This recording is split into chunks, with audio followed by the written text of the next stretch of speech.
Something is quietly stealing your memory. And if you're not paying attention, it might take your identity with it.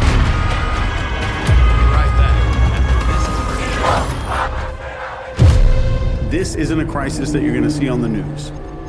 It's just a slow fade.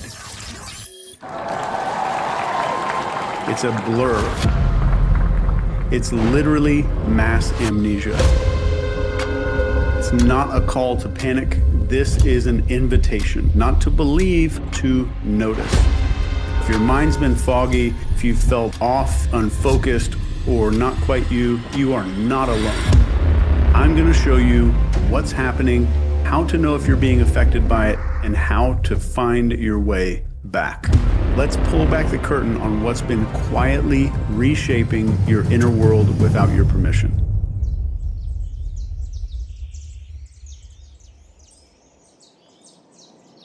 Most people think they're making choices, what to read, what to feel, what matters.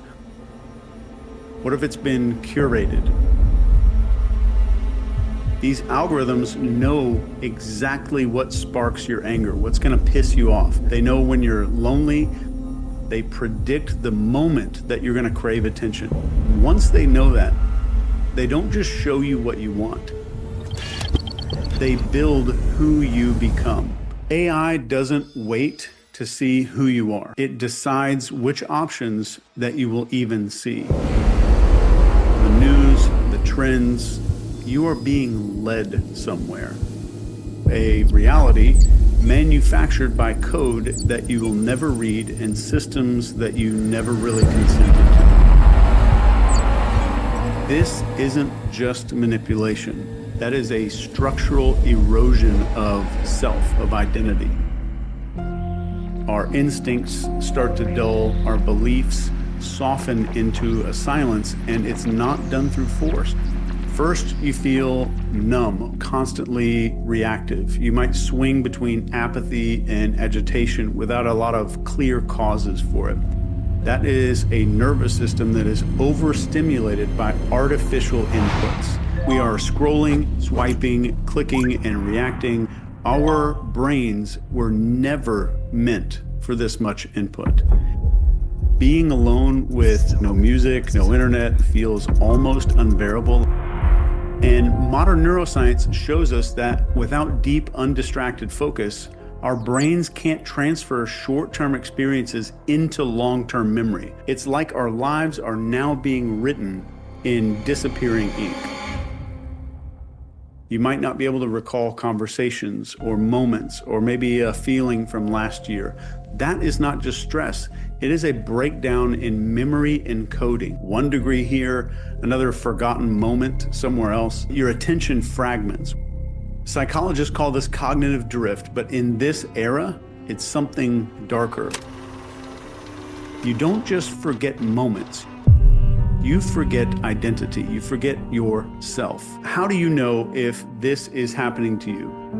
Maybe you used to be curious or passionate or driven, and now those traits just feel like something distant that you can't grab anymore.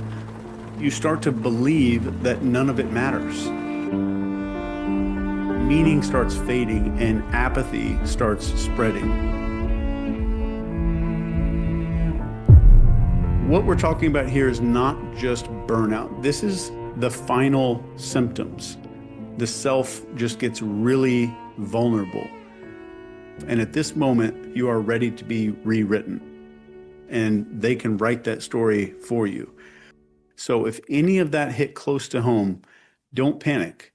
This means that something inside of you still remembers. And if there's memory, that means that there is a way back.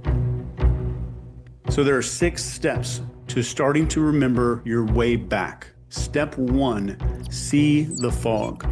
Every reach for your phone, every scroll, start tracking the stuff. Don't fight the trance, just notice the trance. The fog loses power when you can see it and you're aware of it. Step 2, drop the mask completely. Our world wants you to be obsessed with how people perceive you. This culture wants you to be fearful of what people think. Say 3 true things that you've never said before, even to yourself. Step 3, get into your body. Return to the instrument of your being, more in tune with your body. Get mindful, feel your ribs move, breathe like it's your only job. Step 4, returning and recovering what you buried. Dream or a passion or some wildness that was inside of you, that was exiled. It was not extinguished. Step 5, make the ordinary things sacred. Your words shape the future. This is not mysticism. This is neuroplasticity. You're getting your brain back. Step 6 is leave a trail. Write down 1 sentence. Tape it anywhere that you're going to see it. Something that says, I was here and I remembered. That might sound ridiculous, but if you even try this for a couple of days, I want you to comment down below what happened having that weird phrase put up where you could see it.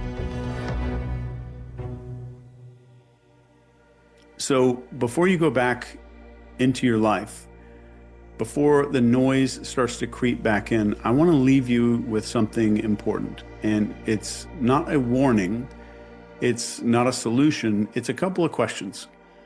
And once these questions are planted inside you, they might never let you rest the same way again.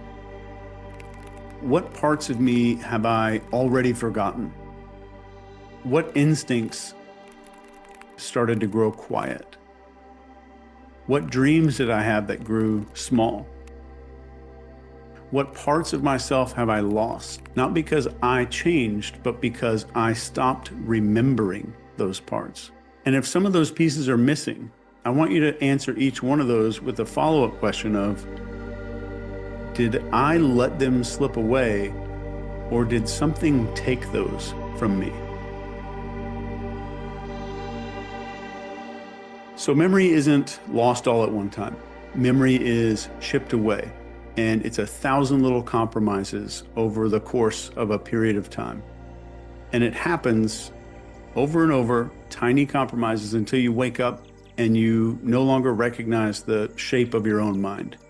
But if you ask the right questions, if you sit in the quiet again, if you stop running from your own reflection, a face that you almost forgot, a voice that you thought you lost, a fire you didn't realize was still burning, those pieces can start to come back. You were never fully erased, only hidden. And memory always knows how to find its way home. And here's the part that they hope you never figure out. If they can fracture your memory, they can fracture your identity. And if they fracture your identity, they don't need to control you anymore. You're going to do it for them, by yourself. And that's not paranoia. That is a real blueprint. Once you stop remembering, you'll buy any story that they give you. You'll think it was always this way. You'll think your silence was even your idea. You'll think the numbness is life. But here's the truth that they absolutely cannot delete. Behind that fog, you are still in there. You're not lost. You don't need a guru. You don't need another system. You don't need to escape the matrix. You just need to remember what they worked so hard to make you forget. Your thoughts are your territory. Your attention is your weapon. And your memory is the map. And above all of this, your sense of self is not theirs to edit. So if something inside you shook a little while watching this, if your gut tightened up, if your eyes maybe burned a little, if you felt like someone just turned a light on in a room that you forgot existed, that wasn't me waking you up. That was you. I'm just pointing toward the exit, and I'm asking you to do one thing. I want you to remember. And whatever you do, don't go back to sleep.